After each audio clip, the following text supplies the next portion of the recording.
everybody, talent-wise, with as much information as you can. So by the time they walk in the door, they've done their homework. They've seen the character design, they've read the description, they've looked at the script, or the copy that they're given. But that, I think, is key, so that by the time people get in front of me, they're well prepared. But that issue of having a comfortable space where people feel like, can I try something else? Of course you can try something else. Just dive in and do it, but do it fast, because there's 30 other people waiting. But that's, I think that key is providing a safe environment. Thank you very Good much. luck. I appreciate it. Good luck. Thank you. Rob, how's your microphone going? Mine? Cutting out. But hire me all the Angelus, and now the microphone doesn't work?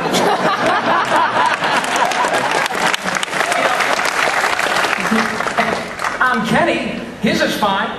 Adley Baker. But my ass.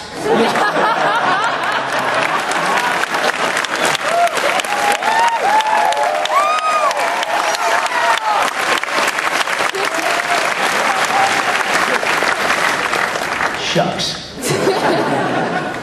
Next question. Hi, I'm Grayson. I was wondering, do you have fun doing roles that are kind of outside of your own norm? Like, John, you play kind of characters that have a similar voice and are kind of, funny, but you also did the Joker in Under the Red Hood. And you and everyone else there, kind of has fun breaking from the norm. Oh, absolutely. The more we can break from the norm, the more fun it is. The more of a challenge it is. That's what you want to do as an actor. Yeah. You want the challenge. You want to be able to challenge yourself to get to that place. And that's always a thrill. That's the thrill of acting. To be standing, you're standing on the edge of it. You're like, and there's a thrill in it. As far as creating the character is concerned. So it's always, I mean, at least that's the way I Oh, yeah, absolutely. Yeah. Well, one of the things that I like the most, and virtually, everybody, including Andrea, has a theatrical background, has a show performance background. And the great thing about this is not being limited to being an average-looking white guy when the things that I get hired for. Yeah. I love the fact that I am hired for things with my voice that I would never be considered for on camera. So, yeah, that's great. I agree. I get the opportunity to, just whip out my Tracy Morgan every once in a while, and it works. I'm telling you right now, John DiMaggio is my cousin.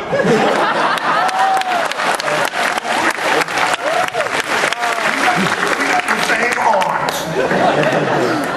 You get to play. You get to play. That's it. There was and when you book something, that's outside your usual comfort zone, like I usually play this kind of guy and this kind of guy and sometimes this kind of guy, but then sometimes you just audition for something that's really outside the bounds of what you usually play, and that's really fun. But then when you book it, you almost feel like you got away with something. I feel like I conned somebody. You know what I mean? Like I did a great short con on the boardwalk. Well, Dee was like that with Clone Wars. I remember it was like... It's actually it's inverted for me, because I felt weird doing a normal role.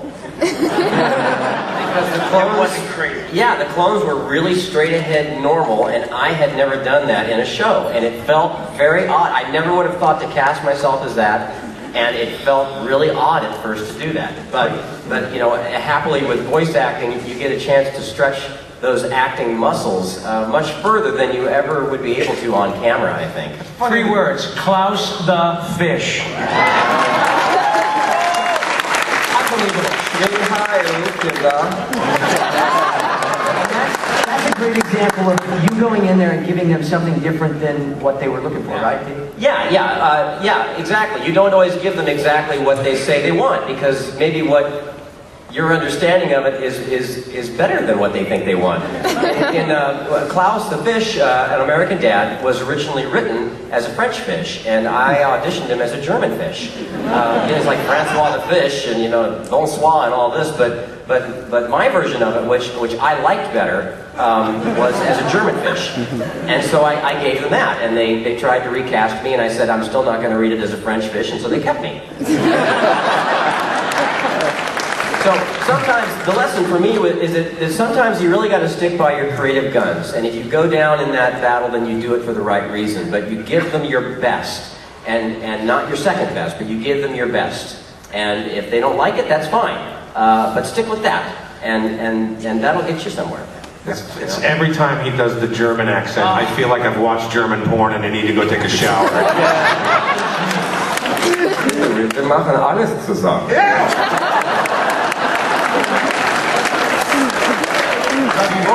You notice we all kind of glitch. Yeah, we're all like, Love that so much. you're freaky, dude. Next question, please. Okay, sure. I don't know when the last time any of you actually recorded a demo, but when you went in to record your demo, did you have everything planned out, like every character you would read and every word you would say, or would you just go crazy and play the whole time? You know what? Your demo should only be about 90 seconds, tops. Or less. Or less, maybe even 60.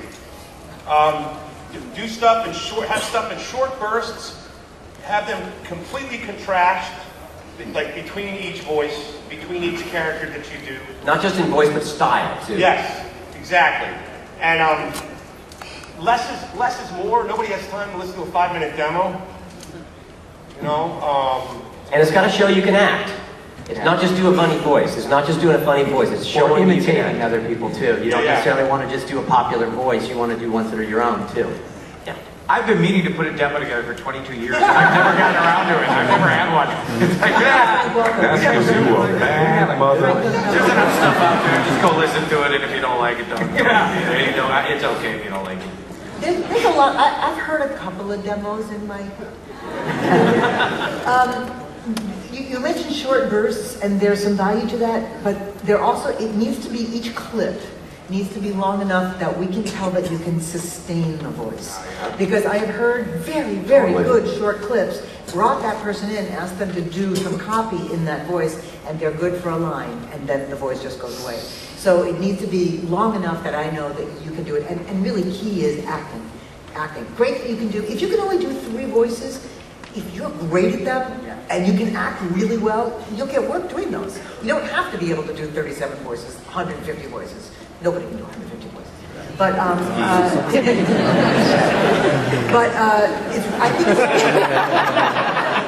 So modest. Dialects, if you do dialects, 1 or 2 on your demo. If you sing, sing in character, because that's really important. You may have a great legitimate voice, but you can't sing as that tiny little French mouse that you're playing in that voice, so you need to be able to sing in character.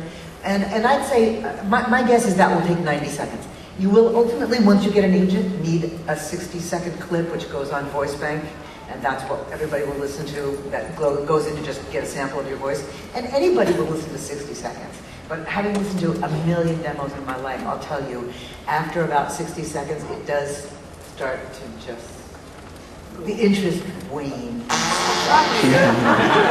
Starts to turn into a fart.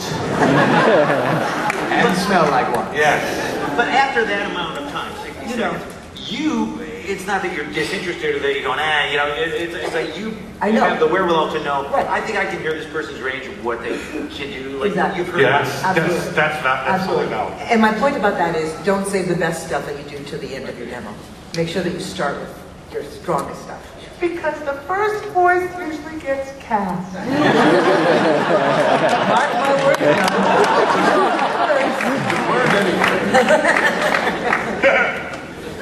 Thank you. Good question. Next one, please. Okay, first I hope you bring the film to Australia because it's very hard in my country to get good films.